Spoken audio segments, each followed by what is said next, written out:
Rama Bible ക്വിസിലേക്ക് എല്ലാവർക്കും സ്വാഗതം. യോഹന്നാൻ എഴുതിയ സുവിശേഷം അധ്യായം 4 ബൈബിൾ ക്വിസ്.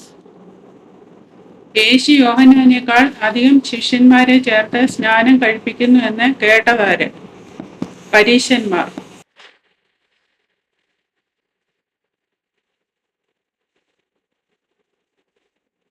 യേശു യഹൂദ്യദേശം വിട്ട് പിന്നെയും ഗലീലയ്ക്ക് യാത്രയായതെന്തുകൊണ്ട്? യേശു യോഹന്നാനേക്കാൾ അധികം ശിഷ്യന്മാരെ ചേർത്ത് സ്നാനം കഴിപ്പിക്കുന്നുവെന്ന് പരീശന്മാർ കേട്ടുവെന്ന് കർത്താവ് അറിഞ്ഞപ്പോൾ. ഗലീലയിലേക്കുള്ള യാത്രയിൽ യേശുവിന് എവിടെ കൂടി കടന്നു പോകേണ്ടി വന്നു? ശമര്യയിൽ കൂടി.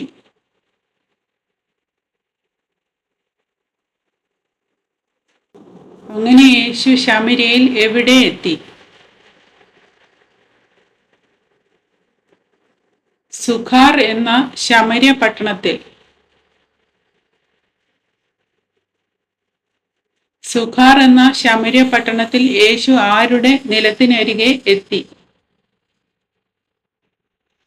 യാക്കോബ് തന്റെ പുത്രനായ യോസേഫിന് കൊടുത്ത നിലത്തിനരികെ. യാക്കോബ് തന്റെ പുത്രനായ യോസേഫിന് കൊടുത്ത നിലത്തിനരികെ എന്തുണ്ടായിരുന്നു? യാക്കോബിന്റെ ഉറവുണ്ടായിരുന്നു.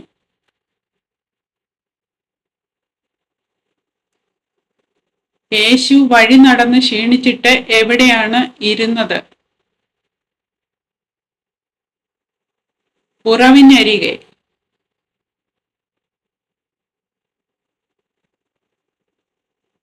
യേശു വഴി നടന്ന് ക്ഷീണിച്ചിട്ട് ഉറവിനരികെ ഇരുന്നത് ഏകദേശം എത്രാം മണി നേരത്താണ്? ഏകദേശം 6 മണി നേരം.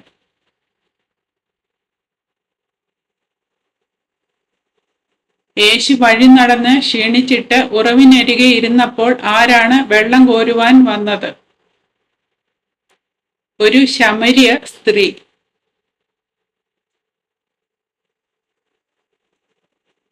യേശു ശമര്യ സ്ത്രീയോട് എന്താണ് ചോദിച്ചത്? എനിക്ക് കുടിപ്പാൻ തരുമോ?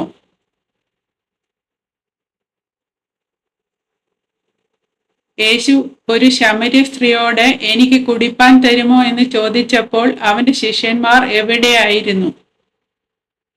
ഭക്ഷണ സാധനങ്ങളെ കൊള്ളുവാൻ പട്ടണത്തിൽ പോയിരുന്നു. നീ യഹൂദനായിരിക്കെ ശമര്യക്കാരിയായ എന്നോട് കുടിപ്പാൻ ചോദിക്കുന്നത് എങ്ങനെ എന്ന് ശമര്യക്കാരത്തി യേശുവിനോട് ചോദിച്ചത് എന്തുകൊണ്ട്? യഹൂദന്മാർക്കും ശമര്യർക്കും തമ്മിൽ സമ്പർക്കമില്ലാത്തതുകൊണ്ട്. ഏത് 2 കാര്യങ്ങൾ ശമര്യക്കാരിയായ സ്ത്രീ അറിഞ്ഞിരുന്നുവെങ്കിൽ തന്നോട് ചോദിക്കുകയും താൻ ജീവനുള്ള വെള്ളം അവൾക്ക് നൽകുകയും ചെയ്യുമായിരുന്നു എന്നാണ് യേശു പറയുന്നത്. ദൈവത്തിന്റെ ദാനവും തന്നോട് കുടിപ്പാൻ ചോദിക്കുന്നവൻ ആരെന്നും അറിഞ്ഞു എങ്കിൽ. ശമര്യക്കാരി ചോദിച്ചിരുന്നുവെങ്കിൽ എന്ത് തരികയും ചെയ്യുമായിരുന്നു എന്നാണ് യേശു പറഞ്ഞത്. ജീവനുള്ള വെള്ളം.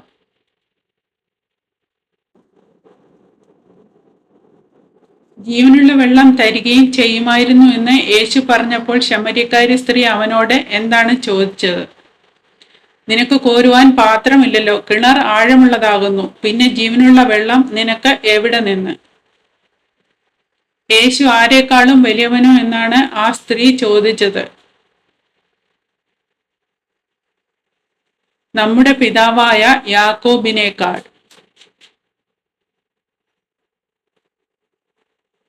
ആര് തങ്ങൾക്ക് കിണർ തന്നു എന്നാണ് ശമര്യക്കാരി സ്ത്രീ പറഞ്ഞത്? പിതാവായ യാക്കോബ്.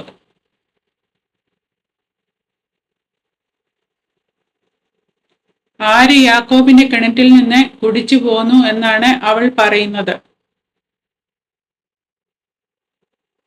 യാക്കോബും യാക്കോബിന്റെ മക്കളും യാക്കോബിന്റെ മൃഗങ്ങളും. യാക്കോബിന്റെ കിണറ്റിലെ വെള്ളം കുടിക്കുന്നവർക്ക് എന്ത് സംഭവിക്കുമെന്ന് യേശു പറയുന്നു? പിന്നെയും ദാഹിക്കും.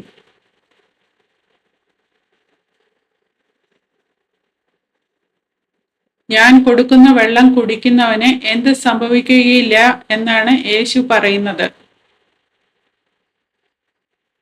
ഒരു നാളും ദാഹിക്കയില്ല.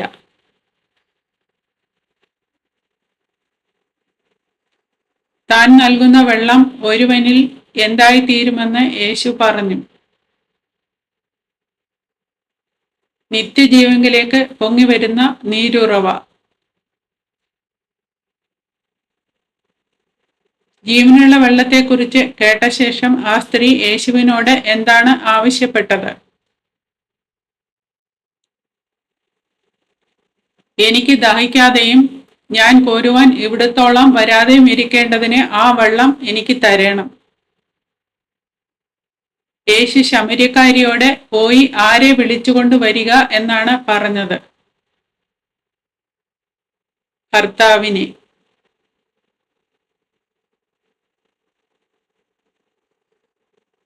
തന്റെ ഭർത്താവിനെ വിളിച്ചുകൊണ്ട് വരിക എന്ന യേശുവിന്റെ അഭ്യർത്ഥനയ്ക്ക് സ്ത്രീ എന്ത് മറുപടി പറഞ്ഞു? എനിക്ക് ഭർത്താവില്ല എന്ന് മറുപടി പറഞ്ഞു. ആ സ്ത്രീക്ക് എത്ര ഭർത്താക്കന്മാരുണ്ടായിരുന്നു എന്നാണ് യേശു പറഞ്ഞത്? 5 ഭർത്താക്കന്മാർ ഉണ്ടായിരുന്നു.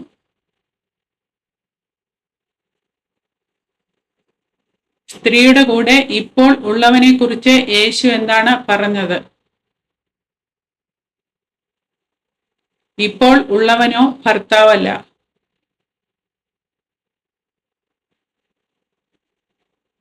തന്റെ ഭൂതകാലം വെളിപ്പെടുത്തിയപ്പോൾ ശമര്യക്കാരി സ്ത്രീ യേശുവിനെ എന്താണ് വിളിച്ചത്? പ്രവാചകൻ.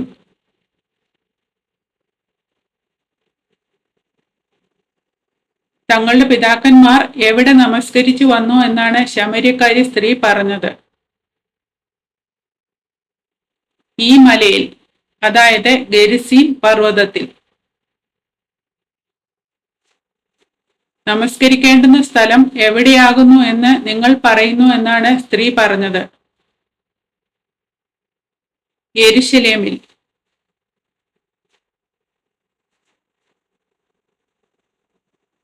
പിതാവിനെ നമസ്കരിക്കുന്നത് എവിടെയല്ല എന്നുള്ള നാഴിക വരാനിരിക്കുന്നു എന്നാണ് യേശു പറഞ്ഞത്.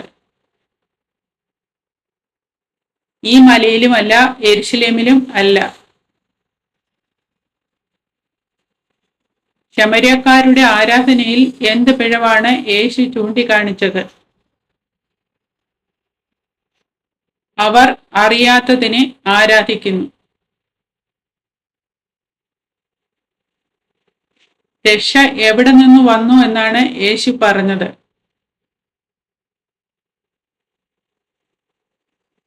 യഹൂദന്മാരുടെ ഇടയിൽ നിന്ന്.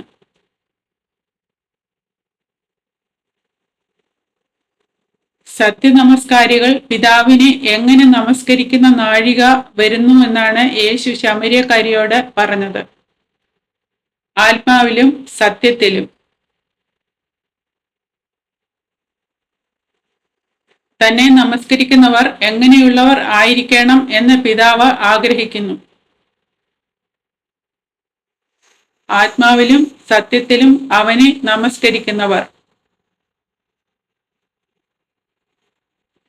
മശിഹായെ, അതായത് ക്രിസ്തുവിനെ കുറിച്ചുള്ള തന്റെ അറിവിനെ കുറിച്ച് എന്താണ് ശമര്യക്കാരി സ്ത്രീ പറഞ്ഞത്?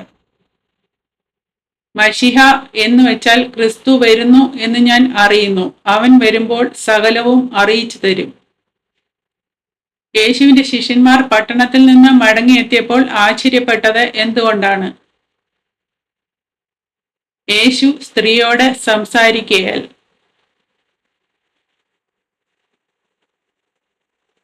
എന്ത് അവിടെ വെച്ചിട്ടാണ് ശമര്യക്കാരി സ്ത്രീ പട്ടണത്തിലേക്ക് ചെന്നത്? പാത്രം വെച്ചിട്ട്.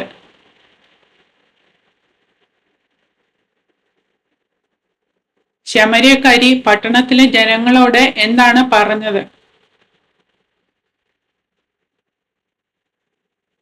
ഞാൻ ചെയ്തതൊക്കെയും എന്നോട് പറഞ്ഞ ഒരു മനുഷ്യനെ വന്നു കാണുമീൻ.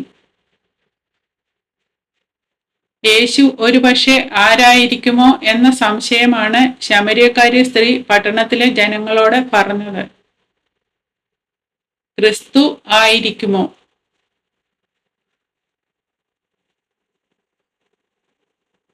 പട്ടണത്തിലെ ആളുകൾ പുറപ്പെട്ട് യേശുവിന്റെ അടുക്കൽ വന്നപ്പോൾ എന്തു ചെയ്യാനാണ് ശിഷ്യന്മാർ യേശുവിനോട് അപേക്ഷിച്ചത്? റബ്ബി, ഭക്ഷിച്ചാലും എന്ന് അപേക്ഷിച്ചു. ഭക്ഷിച്ചാലും എന്ന് ശിഷ്യന്മാർ യേശുവിനോട് അപേക്ഷിച്ചപ്പോൾ അവന്റെ പ്രതികരണം എന്തായിരുന്നു? നിങ്ങൾ അറിയാത്ത ആഹാരം ഭക്ഷിപ്പാൻ എനിക്കുണ്ട്. യേശു എന്താണ് പറയുന്നതെന്ന് ശിഷ്യന്മാർക്ക് മനസ്സിലായില്ല. അവർ എന്ത് ചോദ്യം തമ്മിൽ പറഞ്ഞു. വല്ലവനും അവന് ഭക്ഷിപ്പാൻ കൊണ്ടുവന്നുവോ?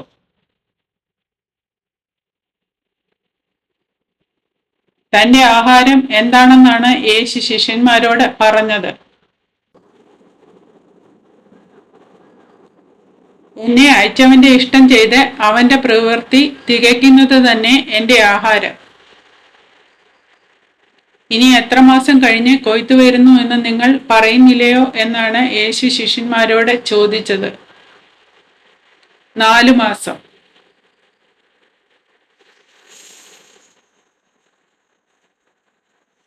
നിങ്ങൾ തലപൊക്കി നോക്കിയാൽ എന്ത് കാണുമെന്നാണ് യേശു ശിഷ്യന്മാരോട് പറഞ്ഞത്. നിലങ്ങൾ ഇപ്പോൾ തന്നെ കൊയ്ത്തിന് വെളുത്തിരിക്കുന്നത് കാണും. കൊയ്യുന്നവൻ എന്തു വാങ്ങിയാണ് നിത്യജീവങ്കിലേക്ക് വിളവ് കൂട്ടിവെക്കുന്നത്? കൂലി.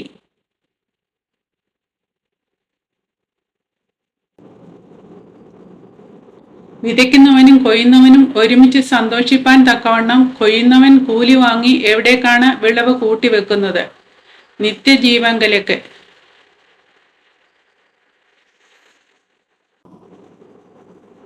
വിതയ്ക്കുന്നതിനെയും കൊയ്യുന്നതിനെയും കുറിച്ച് യേശു എന്ത് പഴഞ്ചൊല്ലാണ് ഉദ്ധരിച്ചത്?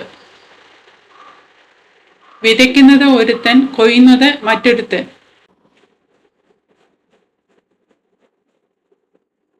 എന്ത് കൊയ്യുവാൻ തന്നാൽ അയക്കപ്പെട്ടവരാണ് ശിഷ്യന്മാർ എന്ന് യേശു പറഞ്ഞു. അവർ അധ്വാനിച്ചിട്ടില്ലാത്തത്. ആരുടെ അധ്വാന ഫലത്തിലേക്ക് ശിഷ്യന്മാർ പ്രവേശിച്ചു എന്നാണ് യേശു പറഞ്ഞത്?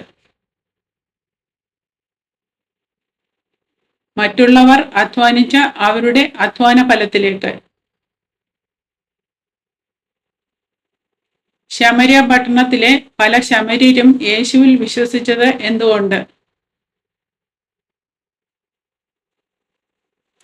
ഞാൻ ചെയ്തതൊക്കെയും അവൻ എന്നോട് പറഞ്ഞു എന്ന് സ്ത്രീ സാക്ഷ്യം പറഞ്ഞ വാക്കു നിമിത്തം. യേശുവിന്റെ അടുക്കൽ വന്ന ശമര്യക്കാർ യേശുവിനോട് എന്താണ് ആവശ്യപ്പെട്ടത്? തങ്ങളോടുകൂടെ പാർക്കണം എന്ന് അവനോട് അപേക്ഷിച്ചു. യേശു എത്ര നാൾ ശമര്യ പട്ടണത്തിൽ പാർത്തു?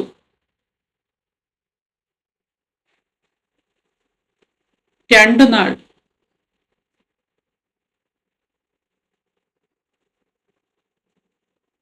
അധികം പേർ എന്തുകൊണ്ടാണ് യേശുവിൽ വിശ്വസിച്ചത്?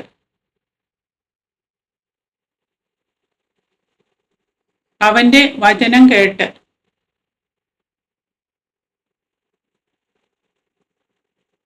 ശമര്യ പട്ടണക്കാർ സ്ത്രീയോട് പറഞ്ഞത് എന്താണ്?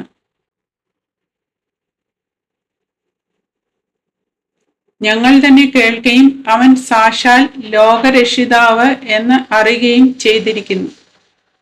യേശു 2 ദിവസം കഴിഞ്ഞിട്ട് ശമര്യ വിട്ട് എവിടേക്കാണ് പോയത്?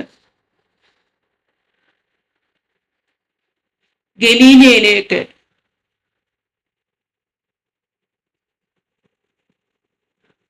യേശു ഗലീലയിൽ പോയപ്പോൾ എന്താണ് സാക്ഷ്യം പറഞ്ഞത്?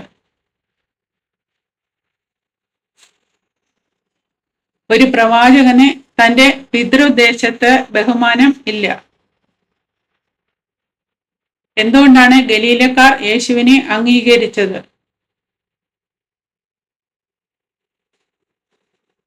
അവൻ യെരുശലേമിൽ വെച്ച് പെരുന്നാളിൽ ചെയ്തതൊക്കെയും അവർ കണ്ടതുകൊണ്ട്. പെസഹ കഴിഞ്ഞ് യേശു ഗലീലയിലെ കാനായിൽ മടങ്ങിയെത്തിയപ്പോൾ ആര് അവന്റെ അടുക്കൽ വന്നു? മകൻ രോഗിയായിരുന്ന ഒരു രാജഭൃത്യൻ. എവിടെ നിന്നാണ് രാജഭൃത്യൻ ഗലീലയിൽ യേശുവിന്റെ അടുക്കൽ ചെന്നത്? കഫർന്നഹൂമിൽ നിന്ന്.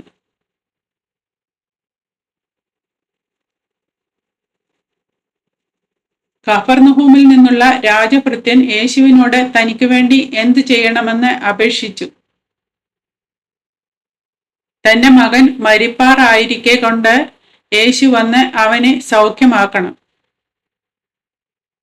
തന്റെ മകൻ മരിപ്പാറായിരിക്കെ കൊണ്ട് യേശു വന്ന് അവനെ സൗഖ്യമാക്കണം എന്ന് യേശുവിനോട് രാജഭൃത്യൻ പറഞ്ഞപ്പോൾ യേശു പറഞ്ഞതെന്ത്? നിങ്ങൾ അടയാളങ്ങളും അത്ഭുതങ്ങളും കണ്ടിട്ടില്ലാതെ വിശ്വസിക്കയില്ല. നിങ്ങൾ അടയാളങ്ങളും അത്ഭുതങ്ങളും കണ്ടിട്ടല്ലാതെ വിശ്വസിക്കയില്ല എന്ന് യേശു പറഞ്ഞപ്പോൾ രാജഭൃത്യൻ യേശുവിനോട് എന്താണ് പറഞ്ഞത്?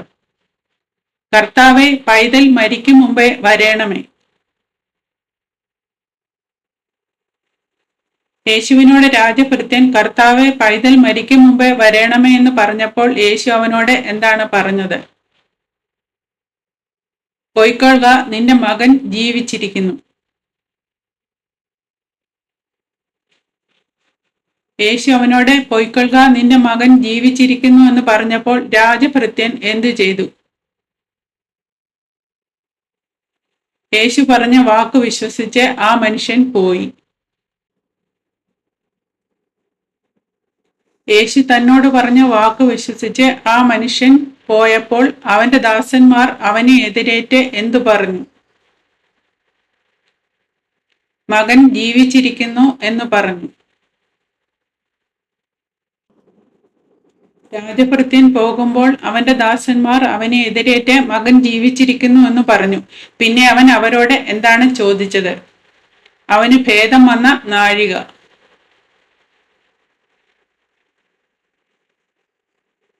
മകന് ഭേദം വന്ന നാഴിക ദാസന്മാരോട് രാജഭൃത്യൻ ചോദിച്ചതിന് അവർ അവനോട് എന്തു പറഞ്ഞു? ഇന്നലെ 7 മണിക്ക് പനി വിട്ടുമാറി എന്ന് പറഞ്ഞു. ഇന്നലെ 7 മണിക്ക് പനി വിട്ടുമാറി എന്ന് ദാസന്മാർ പറഞ്ഞപ്പോൾ അപ്പൻ എന്ത് ഗ്രഹിച്ചു? നിന്റെ മകൻ ജീവിച്ചിരിക്കുന്നു എന്ന് യേശു പറഞ്ഞ നാഴികയിൽ തന്നെ എന്ന് അപ്പൻ ഗ്രഹിച്ചു. നിന്റെ മകൻ ജീവിച്ചിരിക്കുന്നു എന്ന് യേശു പറഞ്ഞ നാഴികയിൽ തന്നെ തന്റെ മകന് സൗഖ്യം വന്നു എന്ന് അപ്പൻ ഗ്രഹിച്ചപ്പോൾ അവൻ എന്തു ചെയ്തു? താനും തന്റെ കുടുംബം ഒക്കെയും യേശുവിൽ വിശ്വസിച്ചു. രാജഭൃത്യന്റെ മകനെ സൗഖ്യമാക്കിയ സംഭവം ഗലീലയിൽ നിന്ന് വന്നപ്പോൾ യേശു ചെയ്ത എത്രാമത്തെ അടയാളമാണ്? ഗലീലയിൽ നിന്ന് വന്നപ്പോൾ യേശു ചെയ്ത 2ാമത്തെ അടയാളം. ചോദ്യങ്ങളും ഉത്തരങ്ങളും ഇവിടെ അവസാനിക്കുന്നു. ദൈവം എല്ലാവരെയും അനുഗ്രഹിക്കട്ടെ.